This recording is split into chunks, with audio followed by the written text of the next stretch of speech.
Taip mes ir gyvenome. Ir netgi atrodė, kad gyvenome gerai. Bet štai kartą pabudome jausdami, kad kažkas ne taip. Na, ne taip ir tiek.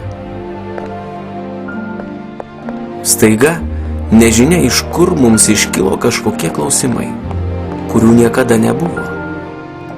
O kodėl aš gyvenu? Ir dėl ko? Ir kas bus ateityje?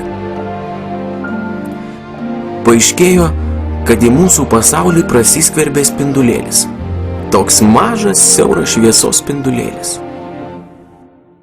Ir papasakojo mums šis spindulėlis įstabią istoriją, kad atėjo jis pas mus iš šviesos pasaulio, kuriame yra tik tai gėris.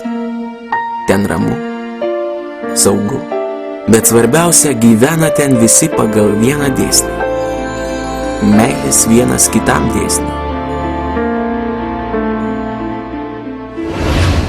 Ir pasilyginimas su tuo, aišku, buvo ne mūsų naudai.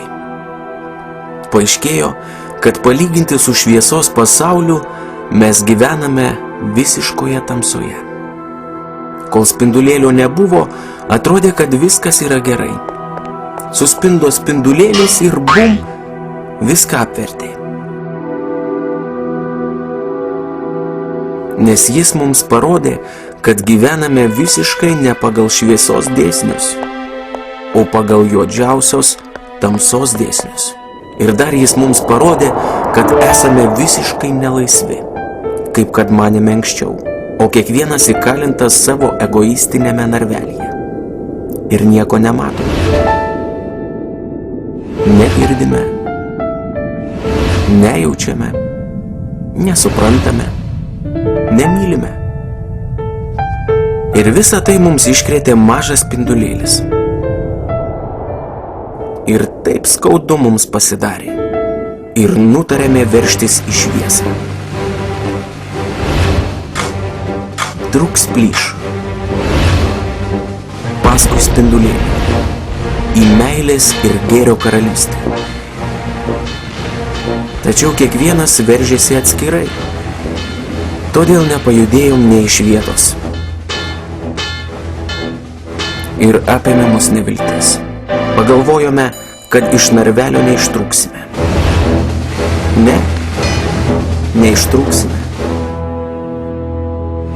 Kaip gimėme didžiausiais egoistais, taip jais ir liksime. Niekuomet iš čia neištruksime. Ir staiga, aš supratau, sušuko vienas mūsų.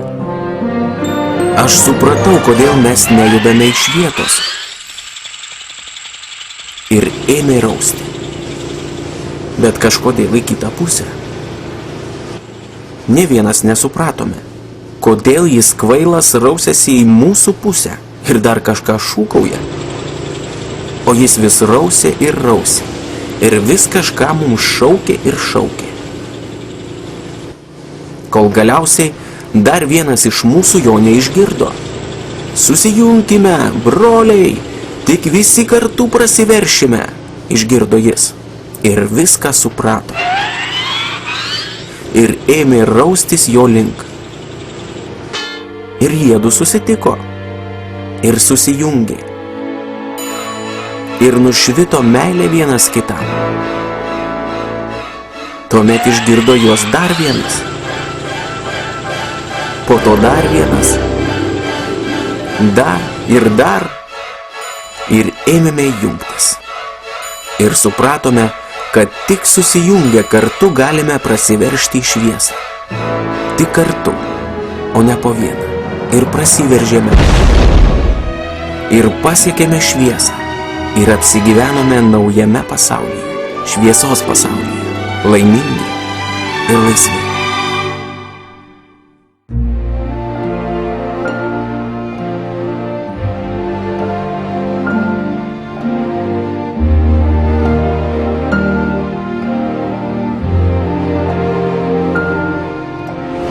O jei kas mano, kad tai pasaka, didžiai klysta. Tai ne pasaka, o tikriausia istorija.